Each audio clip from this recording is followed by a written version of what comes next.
الصلاۃ والسلام علیکہ یا رسول اللہ وعلی آلہ و صحابہ یا حبیب اللہ۔ آج الحمدللہ ابھی جبل نور پر ہم حاضر ہیں۔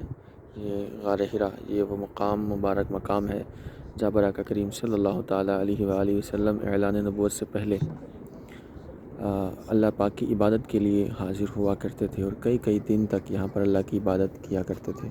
اللہ پاک اس مبارک مقام کے صدقے میری آپی کو، امینہ باجی کو، عاشی باجی کو اور مہرین باجی کو، فریحہ باجی کو صحت و تندرستی عطا فرمائے، شفائے کاملہ عاجلہ نافعہ عطا فرمائے، اور اللہ پاک ان سب کو سلامت رکھے، اپنے گھروں میں خوش رکھے۔ اللہ پاک آپی کو اور خصوصی طور پر امینہ باجی کو صحت و تندرستی عطا فرمائے، شفا عطا فرمائے، ہر بیماری سے، ہر پریشانی سے نجات عطا فرمائے، جسمانی روحانی بیماریوں سے محفوظ رکھے، ایمان کی سلامتی نصیب فرمائے۔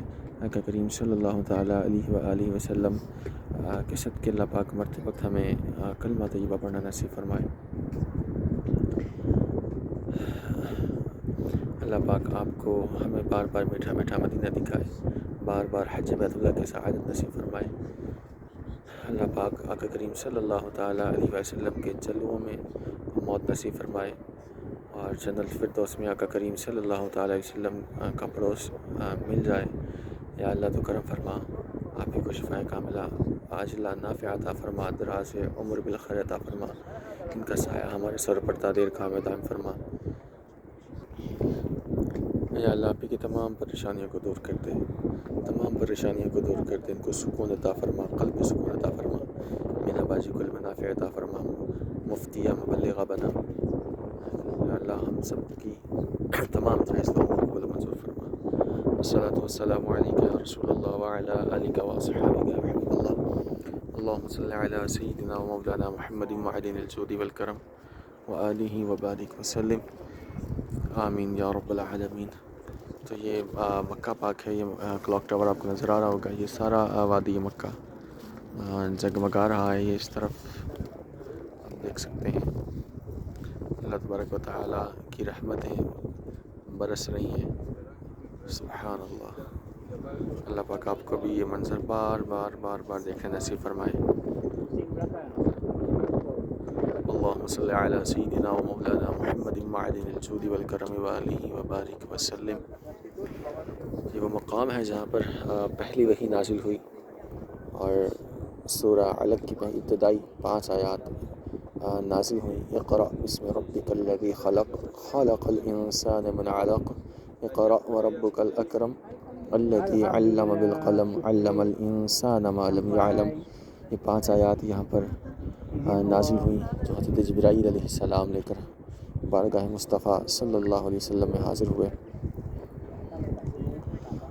اور پیارے آقا کریم صلی اللہ تعالیٰ علیہ وسلم سے عرض کی کہ اقرأ، پڑھیے۔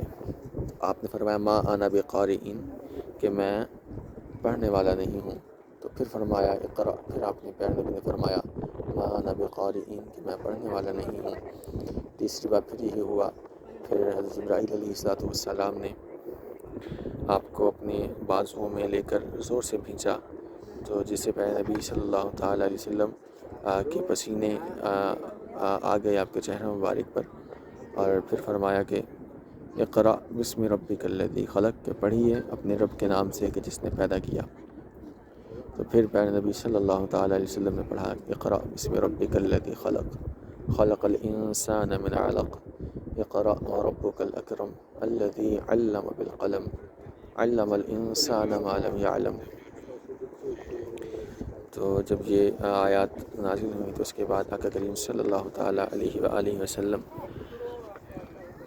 یہاں سے حضرت خدیجہ الکبریٰ رضی اللہ تعالیٰ عنہا کے پاس تشریف لے گئے، اور آپ کی حالت تھوڑی غیر تھی، تو حضرت خدیجہ رضی اللہ تعالیٰ عنہا نے آپ پر کمبل اڑایا، اور کمبل اڑانے کے بعد پیارے آقا کریم صلی اللہ تعالیٰ علیہ وسلم کی حالت جب کچھ بہتر ہوئی، تو پھر پیارے نبی صلی اللہ تعالیٰ علیہ وسلم نے سارا واقعہ بیان فرمایا، تو جس کے بعد حضرت خدیجہ نے اپنے چچا زاد بھائی ورقہ بن نوفل سے سارا واقعہ بیان کیا تو انہوں نے فرمایا کہ یہ اللہ کے وہ نبی ہیں جن کا انتظار کیا جا رہا ہے۔ تو اس طرح یہ وحی کی شروعات ہوئی، اور اس وقت پیارے نبی صلی اللہ تعالیٰ علیہ وسلم کی عمر مبارک 40 سال تھی۔ تو 40 سال کی عمر میں یہ قرآن پاک کا نزول شروع ہوا، اور آہستہ آہستہ 23 سال کے عرصے میں یہ قرآن پاک پورا مکمل ہو گیا۔ اور 40 سال کے بعد 40 میں جب 23 سال پلس کریں تو یہ پیارے آقا کریم صلی اللہ تعالیٰ علیہ وسلم کی مکمل عمر مبارک 63 برس بنتی ہے۔ تو پیارے آقا کریم صلی اللہ تعالیٰ علیہ وسلم نے اس دنیا میں ظاہری جو اپنا ظاہر دنیا، یعنی کہ اس دنیا کے اندر وہ تشریف فرما ہوئے، وہ 63 سال اس دنیا کے اندر تشریف فرما ہوئے، پھر اس دنیا سے ظاہری پردہ فرما کر آپ اس دنیا سے چلے گئے، اور اب بھی اپنے قبر مبارک میں آرام فرما رہے ہیں اور زندہ ہیں۔ تو جیسے حدیث پاک ہے کہ فرمایا گیا کہ اللہ نے حرام فرما دیا، بے شک اللہ ان اللہ حرم علی الارض ان تأکل اجساد الانبیاء، کہ اللہ تعالیٰ نے زمین پر حرام کر دیا کہ وہ انبیاء کے جسموں کو کھائے۔ تو ایک اور جگہ فرمایا کہ بلکہ ان کو رزق دیا جاتا ہے۔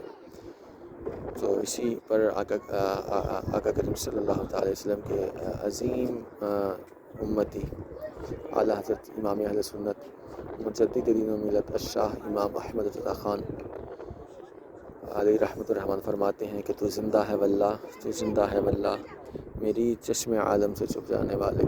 تو یہی ہمارا عقیدہ ہے کہ پیارا آقا کریم صلی اللہ تعالیٰ علیہ وآلہ وسلم اپنی قبر انور میں زندہ ہیں، حیات ہیں، اور جہاں چاہیں تصرف فرما سکتے ہیں، جہاں چاہیں جا سکتے ہیں، اور جہاں چاہے آپ جس امتی کے گھر چاہیں آپ کرم فرما سکتے ہیں۔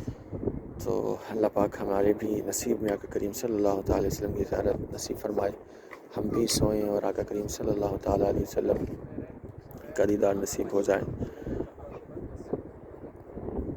اے کاش کبھی ایسا بھی ہو خواب میں میرے، ہم جس کی غلامی میں ہیں وہ آقا نظر آئے۔ آمین بجاہ النبی الامین صلی اللہ تعالیٰ علیہ وآلہ وسلم۔